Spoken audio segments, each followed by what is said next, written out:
గత వారాంతంలో బెలూచిస్తాన్ ఫైటర్లు పాకిస్తాన్ భద్రతా దళాలకు చుక్కలు చూపించారు. ఆపరేషన్ హెరాఫ్ 2.0 పేరుతో బెలూచిస్తాన్ రాజధాని క్వెట్టాతో పాటు సుమారు 14 నగరాల్లో 48 లొకేషన్లలో ఒకేసారి బెలూచ్ ఫైటర్లు మెరుపు దాడులు చేశారు.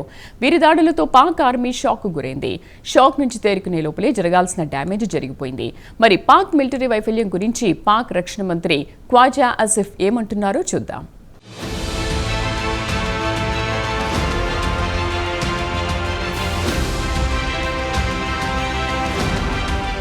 పాకిస్తాన్ ఆగడాలను భరించలేక తమకు స్వాతంత్ర్యం కావాలంటూ బలోచిస్తాన్ ప్రజలు పాకిస్తాన్ ప్రభుత్వంపై తిరుగుబాటు చేస్తున్నారు. పాక్ భద్రతా దళాల అరాచకాలకు వేలాది మంది బలోచ్ పౌరులు బలయ్యారు. అలాగే వేలాది మంది యువకులను కిడ్నాప్ చేసి వారి ఆనవాళ్లు లేకుండా చేశారు. తమ కనీస అవసరాలు తీర్చమని నిరసన ప్రదర్శనలు చేస్తే మిలిటరీని పంపి ఉక్కుపాదంతో అణచివేస్తోంది పాక్ ప్రభుత్వం. దీంతో విసిగిపోయిన బలోచ్ ప్రజలు ఇక తాము పాకిస్తాన్తో కలిసి ఉండలేమనే నిర్ణయానికి వచ్చారు. పాక్తో యుద్ధం ప్రకటించారు. గత వారాంతంలో బలోచ్ ఫైటర్లు పాకిస్తాన్లో క్వెట్టా నగరంతో పాటు 14 నగరాల్లో 40 లొకేషన్లలో వ్యూహాత్మకంగా మెరుపుదాడులు చేశారు.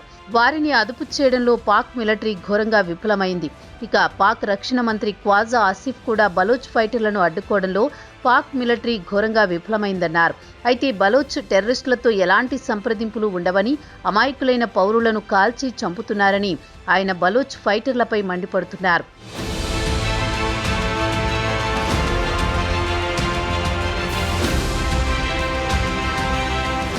ఇక ఆసిఫ్ చెప్పేదేమంటే బలోచిస్తాన్ ప్రావిన్స్ పాకిస్తాన్లో అతిపెద్ద ప్రావిన్స్. పాక్ భూభాగంలో 40% ఆక్రమిస్తోంది. బలోచ్ భూభాగం సువిశాలంగా విస్తరించడంతో తమ సైనికులు బలోచ్లోని మారుమూల ప్రాంతాలకు వెళ్లలేకపోయారని, సువిశాలమైన ప్రాంతాన్ని పహారా కాయడం చాలా కష్టమని, అందుకే బలోచ్ ఫైటర్లను ధైర్యంగా ఎదుర్కోలేకపోయామని వివరణ ఇచ్చుకున్నారు. కాగా గత వారాంతంలో బలోచ్ ఫైటర్లు ప్రావిన్స్లోని పలు పట్టణాల్లో ఒక్కసారి దాడులకు దిగారు. దీంతో కనీసం 80 కంటే ఎక్కువ మంది పాక్ భద్రతా దళాలు ప్రాణాలు కోల్పోయారు. అలాగే పలు ప్రభుత్వ ఆస్తులను ధ్వంసం చేశారు. పలువురు ప్రభుత్వ ఉన్నతాధికారులను కిడ్నాప్ చేశారు. పాక్ తమ వైఫల్యాలను కప్పిపుచ్చడానికి ప్రయత్నాలు చేస్తోంది. పాకిస్తాన్ నేషనల్ అసెంబ్లీలో ఆసిఫ్ మాట్లాడుతూ వైఫల్యాలను వివరణ ఇస్తూ బలోచిస్తాన్లో తన అతి తక్కువ జనాభాతో పాటు అతిపెద్ద ప్రావిన్స్ కాబట్టి భౌగోళికంగా పెను సవాళ్లను ఎదుర్కోవాల్సి వచ్చిందని వివరించారు. ఇటీవల సంవత్సరాల్లో అత్యంత ఘోరమైన భద్రతా వైఫల్యం పాక్ ఎదుర్కొంది. బలోచిస్తాన్ ప్రావిన్స్లో పాక్ భద్రతా సిబ్బంది 177 మంది తిరుగుబాటుదారులను చంపిందని పాక్ అధికారులు చెప్పుకొచ్చారు.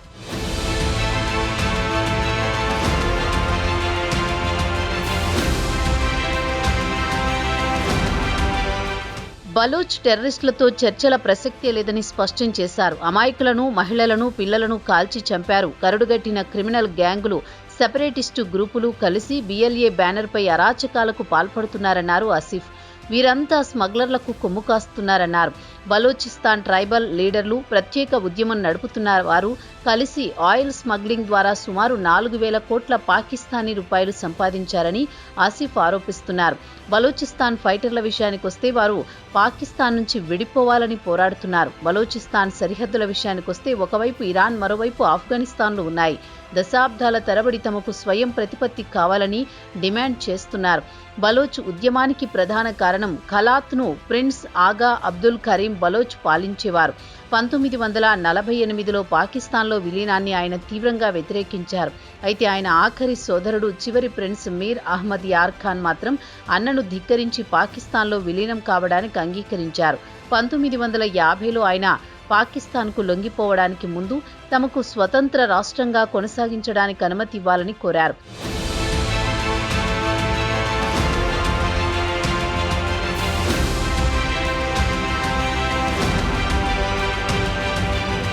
ఇక పాకిస్తాన్లో విలీనమైన తర్వాత బలోచ్లకు కష్టాలు మొదలయ్యాయి.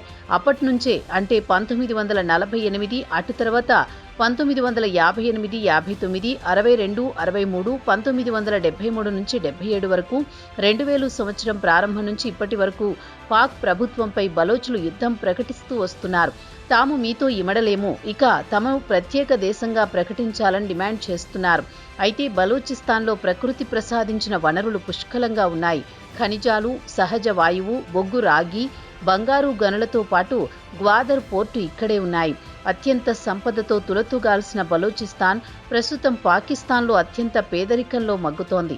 సరైన రోడ్లు లేవు, ఆసుపత్రులు లేవు, స్కూళ్లు లేవు, విద్యుత్ సరఫరా లేదు, ఉద్యోగ అవకాశాలు లేవు. బలూచిస్తాన్లోని సహజ వనరులను చైనాకు విక్రయించి ఆ డబ్బును పంజాబ్తో పాటు పాక్ ప్రభుత్వం మెజారిటీ వాటా దక్కించుకుంటోంది.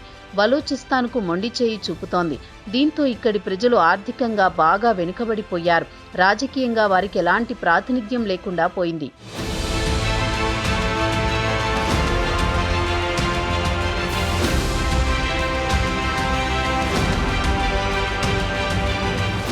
అయితే గత కొన్ని సంవత్సరాల నుంచి బలోచిస్తాన్ లిబరేషన్ ఆర్మీ BLAగా ఏర్పడి పాక్ భద్రతా దళాలతో పాటు ఇక్కడి infrastructure, China Pakistan economic corridor లేదా CPEC పై, చైనీస్ ఇన్ఫ్రాస్ట్రక్చర్పై, ముఖ్యంగా గ్వాదర్ పోర్టులోని CPEC ప్రాజెక్టులపై దాడులు చేయడం మొదలుపెట్టింది. స్థానిక యువతకు చైనా ప్రాజెక్టులో ఉపాధి కల్పించలేదు. చైనీస్ కంపెనీల్లో మొత్తం పాకిస్తానీ, పంజాబీలతో నింపడంతో బలోచ్లకు కడుపు మండి పాక్ ఆర్మీపై దాడులకు తెగబడుతున్నారు.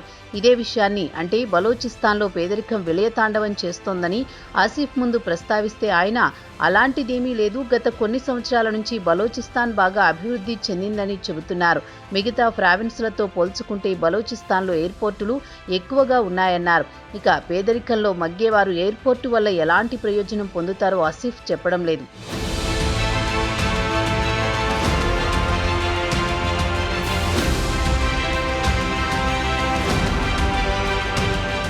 ఇక పాకిస్తాన్లో జరుగుతున్న పరిణామాలను ఇండియా క్షుణ్ణంగా గమనిస్తూ ఉంటుంది. అయితే తాజాగా ఇండియాకు చెందిన మాజీ స్పెషల్ సెక్రటరీ తిలక్ దేవేశ్వర్ ఒక టీవీ ఇంటర్వ్యూలో మాట్లాడుతూ బలూచిస్తాన్లో ఆపరేషన్ హెరాఫ్ 2.0 గురించి వివరించారు.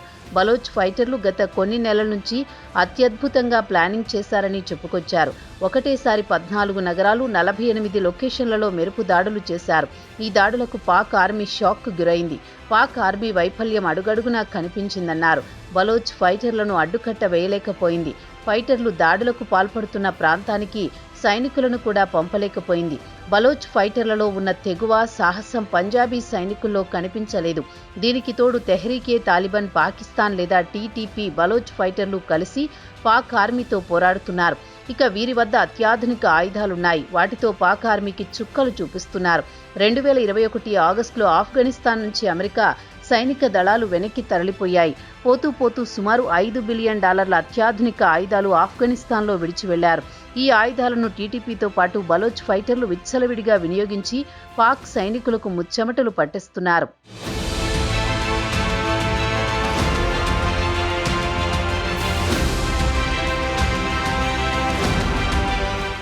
అయితే గత వారం క్వెట్టా